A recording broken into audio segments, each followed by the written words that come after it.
So I want to talk about woundedness and the ego, where it feels at home, and like the pace of the wounds. So when we give to the real self, it's not the same thing as when we hollow or scoop out of ourselves.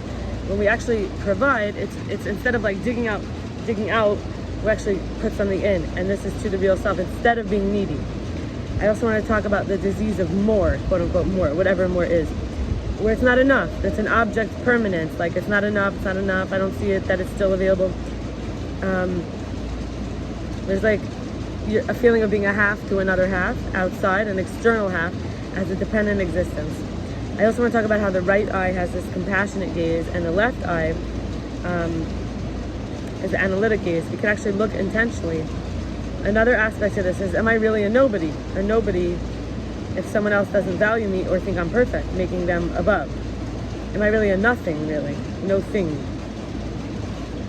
In other words, if that person doesn't see me as valuable or worthy, do I become that nothingness? And I'm learning also the most when I feel most out of control, when I'm in new territory, when I'm most afraid of failing, when I'm, this is exactly when I heal the attachment patterns that cause me suffering. Because each hit of external validation and approval of being desired ends up depleting me even more versus just the self-circuitry, the direct contact within.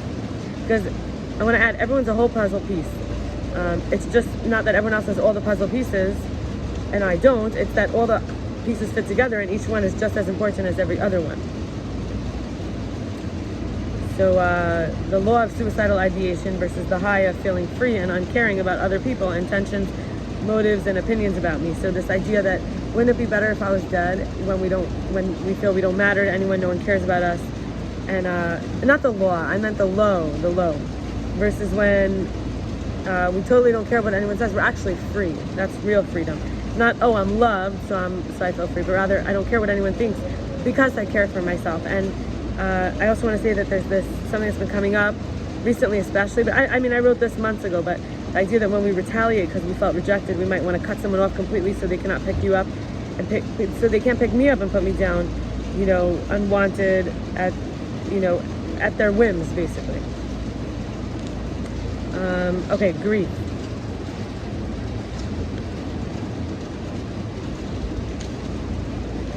I want to talk about specifically as the winter. Now that we're in the summer, I wrote this in the winter, but this idea that we can't plan for everyone's death and everything's end. We have to live life. We can't grasp everything and everyone. We cannot adequately prepare. There is no control, and it's all very precarious. There's also nothing that I can actually do, or you, to bring anyone or anything back or stop the abruptness. There's something peaceful about the acceptance of surrender for the reality. And I want to talk about this idea of what's my moonlight, when there's no light and there's what's the moonlight? It's waxing and waning light that comes and goes.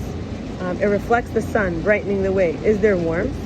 So it's something to check in, because it's during the darkness. So you don't know what's giving you moonlight till you're in the dark and you see what brings you light.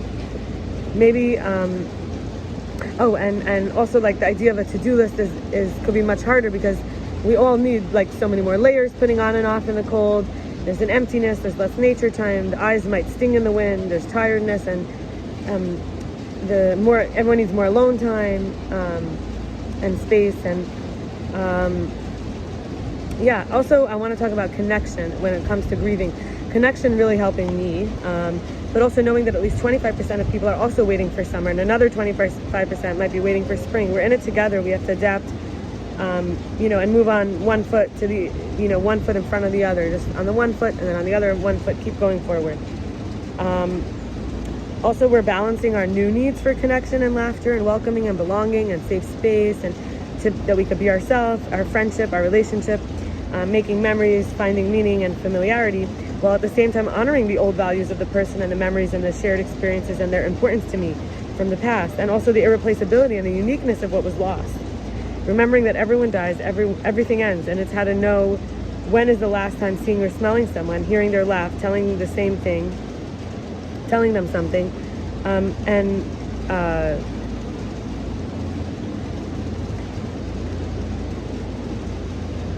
there's also this idea that we don't want to be like a burden and talk about what's no longer to people, intruding on their like happiness with a negativity and not knowing if it's appropriate to speak about a loss. So these are all things that come up with grief, and I use winter as the context. And also one more thing is, sometimes in the winter, to get that like it's hard to say because I'm sitting in a very humid, sunny environment, although I'm in the shade right now, but this idea that in the winter sometimes we might want to go to saunas and steam rooms to get that. Okay, next we have in Mishlei 3:8. There's healing in the Torah. In the that it's that this it's a school where I'm located. So yeah, in Mishlei 3:8 it says there's healing in the Torah, and this is the quote: "It shall be a health to your navel and marrow to your bones." That's as it's written.